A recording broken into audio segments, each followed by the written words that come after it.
हजरत मौला इमाम अली अलैहिस्सलाम का मुकाबला फतह पहलवान के साथ। एक वक्त ऐसा भी आया था कि हजरत इमाम अली अलैहिस्सलाम से मुकाबला करने के लिए एक ताकतवर पहलवान फतह को बहुत बड़ा लालच देकर बुलाया गया था, जो कि 400 पहलवानों जितनी ताकत रखता था। फतह पहलवान कौन था, उसको क्या लालच दिया गया था और किसने दिया, और उस पहलवान से इमाम अली अलैहिस्सलाम ने कैसे मुकाबला किया था, ये पूरा वाकया तफसील से मैं आपको इसी वीडियो में बताऊंगा। तबूक के करीब एक कबीला आबाद था। उस कबीले का एक सरदार था जो कि उस हिस्से का बादशाह भी था और हजरत इमाम अली अलैहिस्सलाम से बहुत बोग्ज रखता था और काफिर था। उसने इमाम अली अलैहिस्सलाम को कत्ल करवाने के लिए एक मंसूबा बनाया और अलग अलग मुल्कों से ताकतवर पहलवान बुलवाए और उन पहलवानों की आपस में कुश्ती करवाई। 400 पहलवान, उन सभी की आपस में कुश्ती करवाई। 400 में से 200 निकले, फिर उन 200 पहलवानों की कुश्ती करवाई, उनमें से 100 निकले, फिर उन पहलवानों की आपस में दोबारा कुश्ती करवाई, उनमें से 50 निकले, फिर उनकी कुश्ती करवाई, उनमें से 25 निकले। ऐसा करते करते उनमें से सिर्फ 2 रह गए और उन दोनों की आपस में कुश्ती करवाई, जिनमें से एक जीत गया। जो पहलवान जीत चुका था उसका नाम फतह था। यह पहलवान 4 पहलवानों को हराकर जीत चुका था। बादशाह बहुत मुतासिर हुआ और कुछ दिन फतह को आराम करवाया, फिर उसे बुलाया। अब इस पहलवान से कहता है, बात सुनो,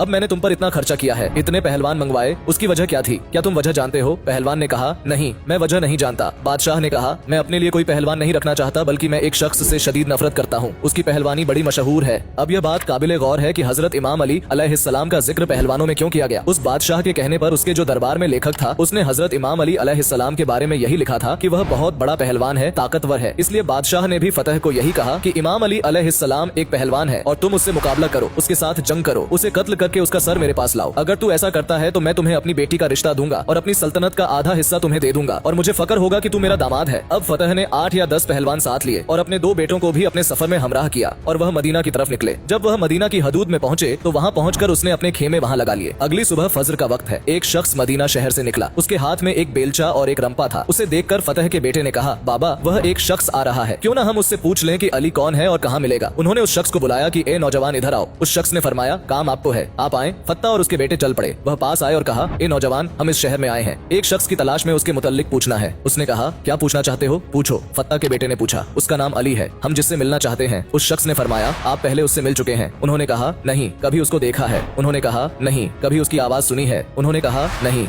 फिर उसने फरमाया, तुम्हें अली से क्या काम है? उन्होंने कहा कि हम उसके साथ कुश्ती लड़ना चाहते हैं, दंगल करना चाहते हैं। उस शख्स ने कहा कि वह क्यों? फत्ता के बेटों ने कहा, हमने उस काम के पैसे लिए हैं। इस पर फत्ता ने कहा कि उसके साथ लड़ने का हमें बहुत बड़ा इनाम मिलेगा और मुझे एक लड़की मिलेगी जो कि मेरी पसंदीदा है। उस शख्स ने कहा, ठीक है, एक काम करो, तुम पहले मुझसे लड़ो, अगर जीत गए तो अली से मुकाबला कर लेना, क्योंकि अली का पता इस वक्त सिर्फ मेरे अलावा और कोई नहीं जानता और ये सिर्फ मुझे ही मालूम है कि अली इस वक्त कहाँ है। दरअसल वह शख्स असल में हजरत अमीरुल मोमिनीन इमाम अली इब्ने अबी तालिब अलैहिस्सलाम ही थे। फतह ने कहा, ठीक है। अब एक तरफ फतह और दूसरी तरफ मौला अली अलैहिस्सलाम। फतह जिसने 400 बड़े पहलवानों को हराया था। फतह ने कहा, किस हथियार से लड़ना चाहते हो? हजरत इमाम अली अलैहिस्सलाम ने फरमाया, जो तुम्हारी मर्जी। उसने कहा, अच्छा, तलवार तो आपके पास है नहीं? हजरत अली अलैहिस्सलाम ने फरमाया, तू तलवार छोड़ दे, मेरे पास बेलचा है, तू तलवार से लड़, मैं बेलचे से लड़ता हूँ, मेरी तरफ से यह बेलचा तेरी तलवार का मुकाबला करेगा। फत्ता ने कहा, अच्छा, बड़े बहादुर हो, अगर आप इतने बहादुर हो तो वह अली अलैहिस्सलाम कितने बहादुर होंगे। दोनों मुकाबले के लिए तैयार हो गए। फत्ता ने एक वार किया, फिर दूसरा वार किया और फिर तीसरा वार। फत्ता वार पर वार करता गया, इमाम अली अलैहिस्सलाम रोकते गए। तलवार के वार करते करते फत्ता रुक गया और हट गया। इमाम अली अलैहिस्सलाम ने फरमाया, फत्ता, और कोई फरमाइश? फत्ता ने कहा, ए अजनबी, आपने मुझे मायूस कर दिया, तलवार और बेलचे की लड़ाई खत्म करो, अब हाथों से लड़ते हैं। फत्ता ने एक वार किया, फिर दूसरा वार किया और फिर तीसरा वार किया, लेकिन हजरत अली अलैहिस्सलाम दिफा करते गए, हत्ता कि फत्ता थक गया। फिर फत्ता कहता है, अब तीसरा दंगल लड़ते हैं, जिसमें मुझे फन है, महारत है, जिस तरीके का इस्तेमाल मैं आखिर में करता हूँ, बर्छी, मैं अब बर्छी से लड़ना चाहता हूँ। हजरत इमाम अली अलैहिस्सलाम ने फरमाया, ठीक है, तू बर्छी से लड़, मैं अपनी दांती रंपा से लड़ता हूँ। उससे भी यही हुआ, फत्ता वार पर वार करता गया। इमाम अली अलैहिस्सलाम रोकते गए, क्योंकि हजरत अली अलैहिस्सलाम लड़ते वक्त बंदे के चेहरे को कम, दिल को ज्यादा देखते थे। हजरत अली अलैहिस्सलाम ने यह महसूस किया, इस शख्स के औजार चल रहे हैं लेकिन दिल साफ है। अब क्या हुआ कि फत्ता ने कहा, मैं थक गया, तूने एक वार भी नहीं किया, अब तू वार कर। हजरत इमाम अली अलैहिस्सलाम के पास जो रंबा था, आपने फत्ता की तरफ किया और इशारा करते गए। मौला अली अलैहिस्सलाम रंबे को ऊपर करते जा रहे थे, फत्ता भी रंबे के साथ साथ ऊपर उठता जा रहा था। फत्ता घबरा गया, बेटे परेशान हो गए, नौकर सारे खौफजदा हो गए कि यह क्या माजरा है, अगर इस बंदे में यह कमाल है तो फिर अली अलैहिस्सलाम के कमाल का आलम क्या होगा। फत्ता ने कहा, ए अजनबी, मैं हार गया और मैं अपनी हार कबूल करता हूँ, आप जीत गए, आपकी फतह हो गई, लेकिन मुझे अब नीचे उतार दें। मौला अली अलैहिस्सलाम ने नीचे उतारा, अपना रंबा और बेलचा साइड पर रखा और फरमाया, हाँ, अब बताओ फत्ता, क्या कहना चाहते हो? फत्ता ने कहा, ए अजनबी, जिस मामले के लिए मैं आया था वह तो पूरा नहीं होने वाला, अब तो मुझे बता दें कि आप कौन हैं। मौला अली अलैहिस्सलाम ने फरमाया, जिस अली को तुम ढूंढ रहे हो, मैं वही अली इब्ने अबी तालिब अलैहिस्सलाम हूँ। जैसे ही फत्ता ने यह सुना, रोने लगा, डर गया, खौफ ज़दा हो गया।